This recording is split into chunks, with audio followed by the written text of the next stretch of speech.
ओम नमो भगवते वासुदेवाय। ओम जय हो तुलसी माता की। आज मैं आपको कार्तिक मास में सुनाए जाने वाली कथा का अध्याय 8 कार्तिक व्रत का उद्यापन सुनाने जा रही हूँ। नारद जी बोले, हे राजन, अब मैं कार्तिक के व्रत की संक्षेप में उद्यापन विधि सुनाता हूँ।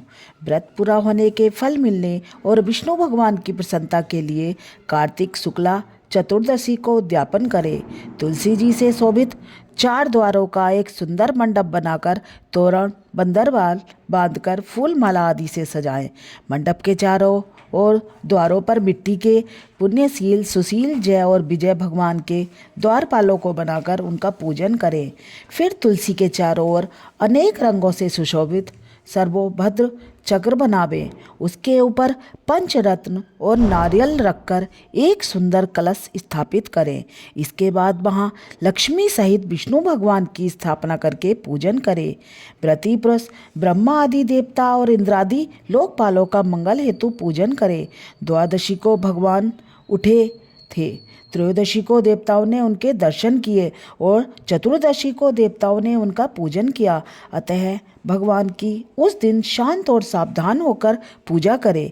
गुरु की आज्ञा प्राप्त करके भगवान विष्णु की सुवर्णमयी प्रतिमा का पूजन षोडशोपचार से करें और विविध प्रकार के भोग अर्पण करें। रात्रि में जागरण कर बाद आदि के साथ भजन कीर्तन करते रहें। प्रातःकाल उठकर नित्य नैमित्तिक कार्य करें। पश्चात हवन करें, ब्राह्मणों को भोजन कराएं। जो विधि पूर्वक इस वैकुंठ चतुर्दशी का व्रत करता है तो वह व्रत इसके व्रत मात्र से वैकुंठ धाम को पाता है। इस वैकुंठ चतुर्दशी के महात्म्य को देवता और शेष जी भी नहीं कह सकते। जो प्राणी भगवान चक्रपाणी के जागरण में भक्ति पूर्वक आंगन में गायन और नृत्य करते हैं उनको सहस्त्र गौ के दान करने का फल मिलता है। जो वासुदेव भगवान के सन्मुख भजन कीर्तन आदि करता हुआ जागरण करता है अथवा उनकी लीलाओं का पाठ करते हुए जागरण करता है और वैष्णवों के मन को आनंद देता है, उसे पूर्ण मुक्ति मिल जाती है। जो मुंह से वृथा की बकवाद नहीं करता उसका पुण्य दिन प्रतिदिन कोटि तीर्थ यात्रा के समान हो जाता है।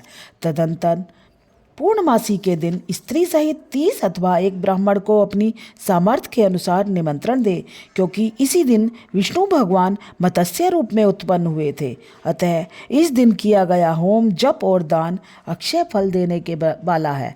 अतः उनको प्रसन्न करने के लिए इस तिथि में उन ब्राह्मणों को खीर आदि अन्न का भोजन कराएं तथा अतो देवा इन मंत्रों से तिल और खीर का हवन करे। तत्पश्चात ब्राह्मणों को यथाशक्ति दक्षिणा दे और नमस्कार करे। फिर विधि पूर्वक भगवान का पूजन करे। पश्चात देवताओं तुलसी और कपिला गो का पूजन करे। फिर सप्तदीक वस्त्राभूषणों से सुशोभित होकर गुरु का पूजन और समापन कराएं और मेरी व संतान पुत्र पौत्र आदि की दीर्घायु हो तथा पूजा करने से मेरे मनोरथ सफल हों और मरण उपरांत मुझे विष्णु लोक की प्राप्ति हो, ऐसे उन ब्राह्मणों से समापन कराए और प्रसन्न कर पूजा विस्तृत करे तथा पूजा की सामग्री एक गौ के समेत गुरु आचार्य को निवेदित करे। पश्चात परिवार व मित्रों सहित भोजन करे। कार्तिक और माघ की ऐसी विधि कही गई है। भक्ति सहित कार्तिक का व्रत रखने वाले लोग धन्य हैं, वे ही सदा पूज्य और वे ही सफल मनोरथ है। कार्तिक के उपवास के भय से देहस्थ सब पाप कांपने लगते हैं और कहते हैं कि हम कहाँ जाएं। वे व्रती के तेज से क्षीण होकर दूर भागते हैं। जो कार्तिक महात्म्य को भक्ति पूर्वक सुनते और कहते हैं वे पाप रहित हो उत्तम फल प्राप्त करते हैं। जय हो श्री हरि विष्णु, जय हो श्री तुलसी मैया की। लहरे लहरे लहराए रे मेरे आंगन की तुलसी, इस तुलसी में बड़े बड़े गुण हैं, ये तो मेरे घर शांति फैलाए रे मेरे आंगन की तुलसी।